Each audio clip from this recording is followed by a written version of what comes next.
Hi, and welcome back to Brad Explains the Law.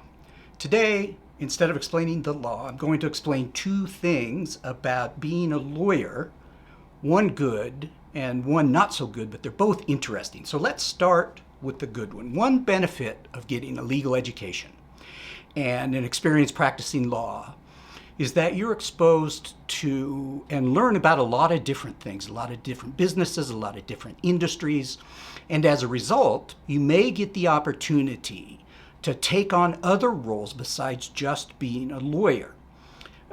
This is more true for transactional lawyers, I think, and particularly if you spend some time in-house with a corporation than it is for litigators. But lawyers often transition or spend part of their careers as business people. And it can be very exciting, fun, and sometimes an unexpected use of a law degree and your experience as a lawyer. Now, for the not so good. As a lawyer, you usually have to deal with more than your share of sociopaths and psychopaths and borderline personality disorders and narcissists and crooks and criminals. In fact, the National Institute of Health estimates that 0.5% of people in the United States are narcissists, and 1% of people are sociopaths or psychopaths, and between 1.5% and 6% of people in the United States have borderline personality disorder. The number of psychopaths jumps to almost 3.5% of people in business careers. And since business lawyers spend a lot of our time dealing with business people, we are statistically exposed to a greater number of people with severe personality disorders. And since people with severe personality disorders are more frequently in disputes and failed businesses and failed enterprises, and they breach contracts, and because of that, they frequently end up in the legal system or needing lawyers. I feel personally like at least 5% of the people I've dealt with over the course of my career has had some sort of severe personality disorder, and I wish that earlier in my career, or even in college before I became a lawyer, I had studied more psychology. I think maybe I took one psychology course in college. So I really didn't have much. My knowledge, I have pretty good radar. Now, after many years of practicing law all over the world and being a business person all over the world, I think I have pretty good radar for identifying toxic people very quickly, and I do everything I can to keep them out of my life. But if you're you definitely don't want them for clients, and you definitely don't want them for partners. But your clients often end up in business disputes with people who have severe personality disorder. So the more you know, and the more you can identify and know techniques for dealing with these people, the better you will be and the more effective you will be as a lawyer. And so my advice is, if you know you want to be a lawyer, study some psychology, at least a couple of courses at college level. There are some really good resources on YouTube. One of my favorites, known as Dr. Ramani on YouTube. I'll put a link to her webpage down below. This story combines an exciting business role with dealing with a crook, psychopath, maybe, I don't know. In the late 1980s, I was vice president of corporate development for Investment Group. That's a fancy title for someone who finds deals and gets deals done, either investing in something or selling an investment. I was living in Denver, Colorado at the time, and we had invested a couple of $1 million in a producing gold mine in Nevada. Over a period of time, we became the largest shareholder. And it was a heap leach gold mine. And a heap leach gold mine is just what it sounds like. You pile gold ore, which is really just dirt with microscopic flecks of gold in it for this type of a mine, build a large pad and line it with an impermeable plastic or clay liner, sort of like a giant shallow bathtub lined with trash bags. And then you heap the gold-bearing dirt onto the pad and sprinkle it or drip irrigate it with a cyanide solution. And the gold molecules bind to the cyanide and get washed out of the dirt and carried in a solution which is pumped to a plant for processing. Now, processing depends on the makeup of the ore, but it might include activated carbon or zinc and shake tables and gravity separators and drying methods to leach out or precipitate the gold from the solution. The result of the processing is a high gold content sludge that you then fire in a kiln or furnace and produce a bar or a pellet or sort of a teardrop shaped plug. It's usually called a button. And the word for this is doré, and it's a French word. And doré has 50 to 75% gold in it.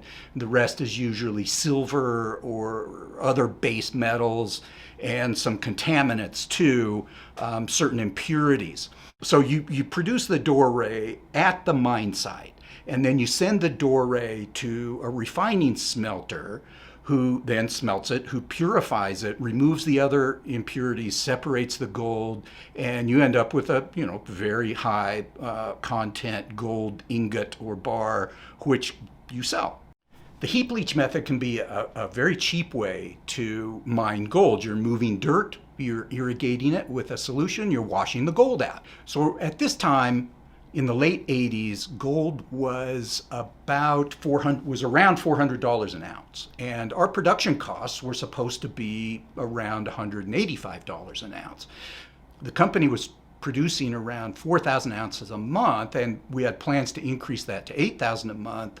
So we should have been making about $1 million a month. The company wasn't making $1 million a month.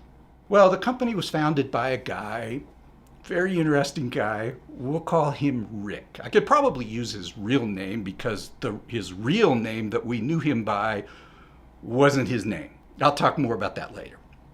We'll call him Rick to be safe. So for months, Rick always had some reason that the company wasn't making money.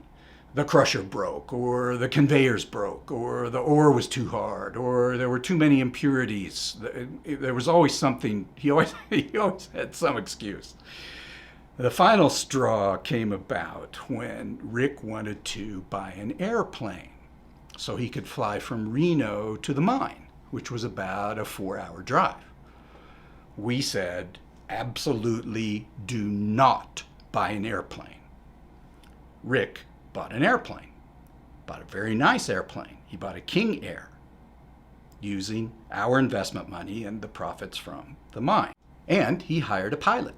So the investment group asked me to go out to Reno to see what was going on. First thing I did was hired a former FBI agent who was a private investigator in San Francisco to investigate Rick.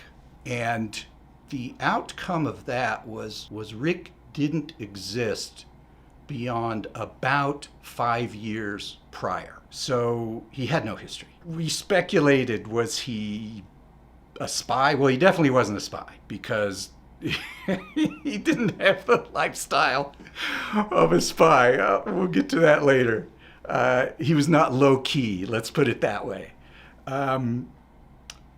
Witness protection? I don't know. He was certainly an interesting guy. He spoke English and Swedish and Russian and German and Spanish, of course. And he also spoke some, I think Chinese. Who knows? Those are just the ones I knew about. I mean, the guy spoke all the languages. When I first showed up out in Reno to try to get my hands around what was going on with this company, he rolled out the red carpet, out to lunch, to dinner. He had me to his house.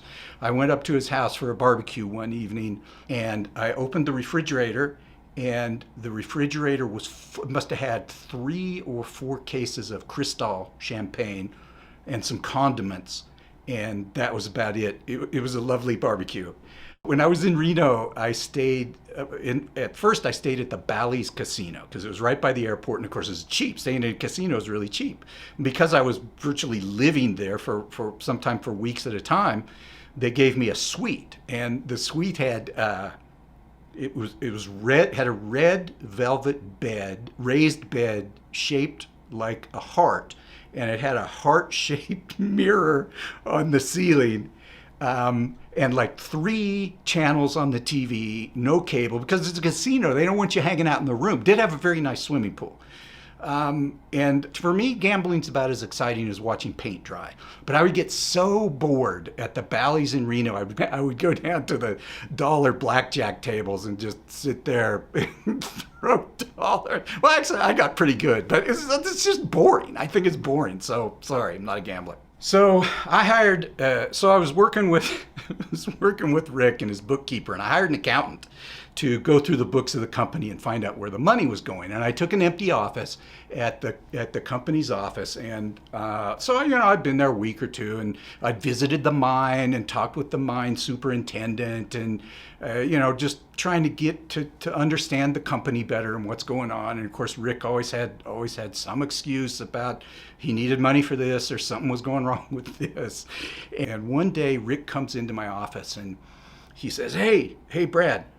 And he pulls out a black velvet bag and opens it up on my desk and lays out like a line of rough diamonds, and says, "Hey, do you want to buy some diamonds for your girlfriend?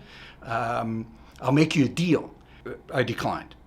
Another time, he doesn't show up at the office till he comes in about 3. He hasn't been there all day. He comes in about 3 in the afternoon. And he's got a giant black eye, and his face is all swollen.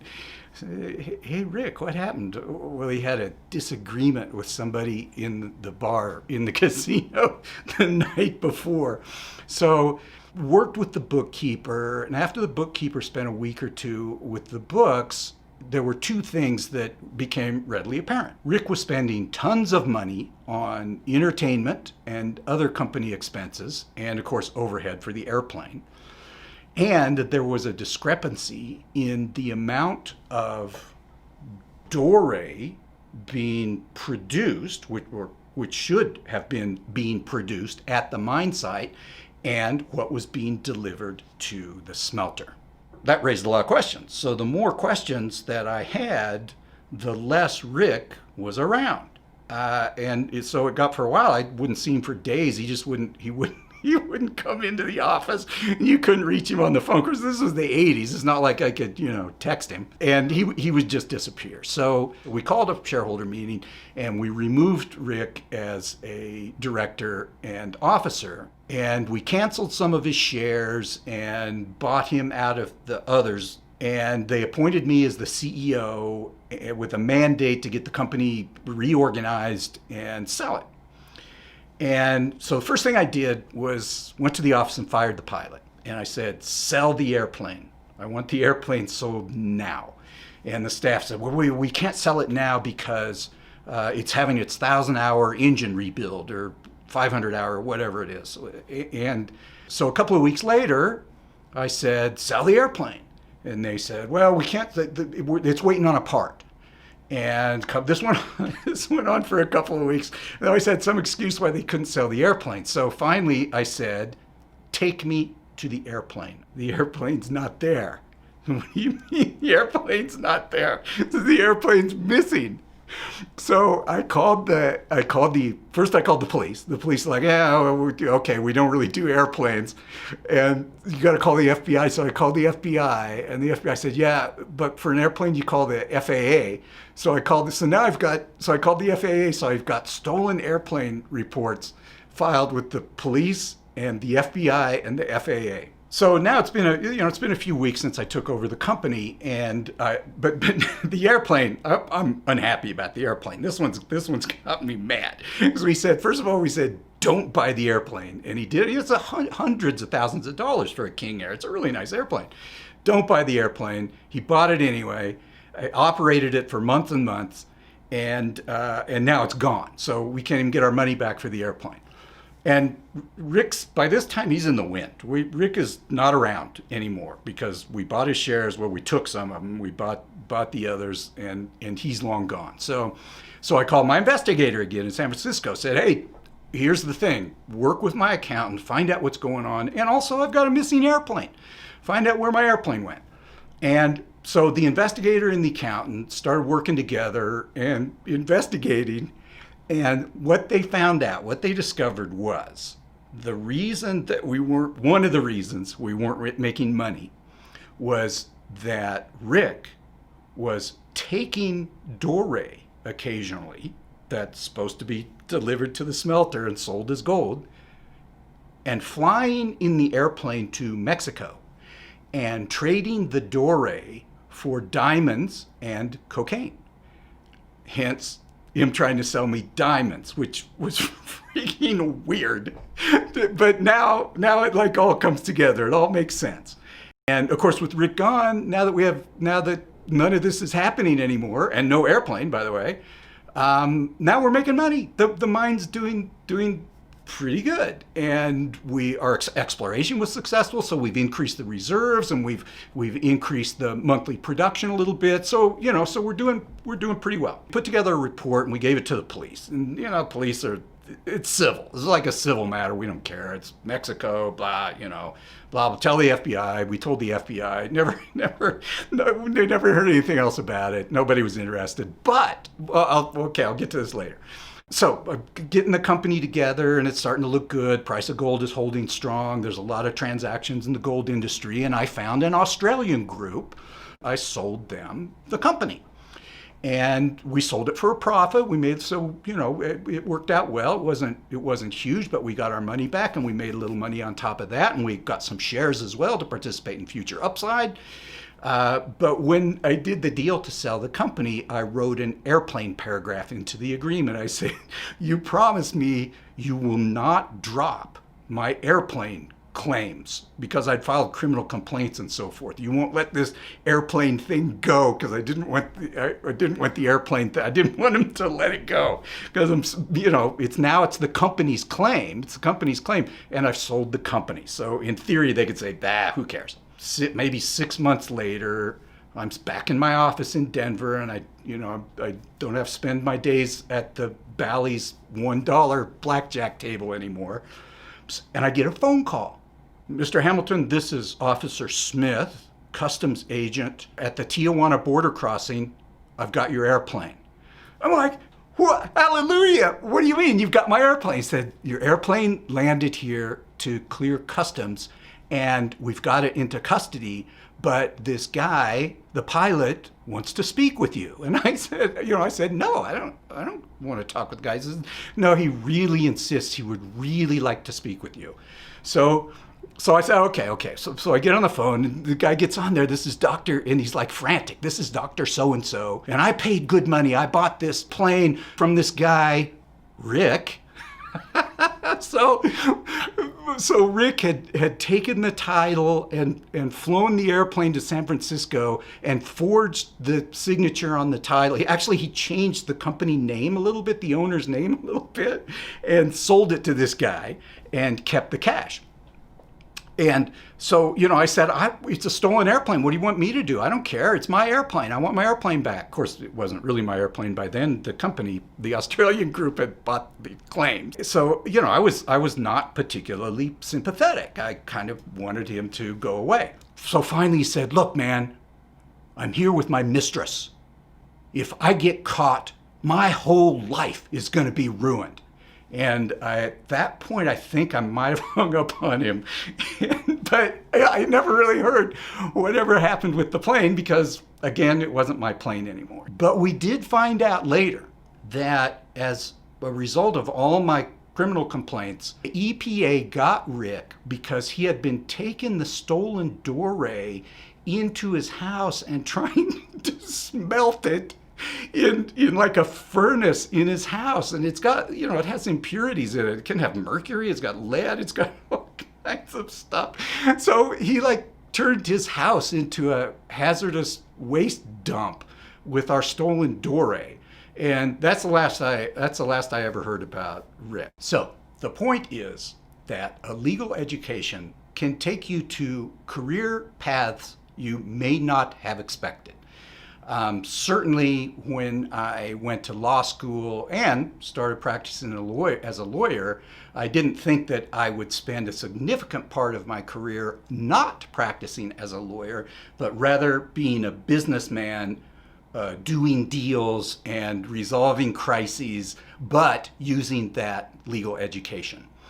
And the other part of this story is that expect to encounter and have to deal with psychopaths, sociopaths, narcissists, people with borderline personality disorder, and gain some basic knowledge about how to identify those personality disorders and good strategies to deal with those personality disorders. And doing so will make you a much better lawyer. Thanks for watching.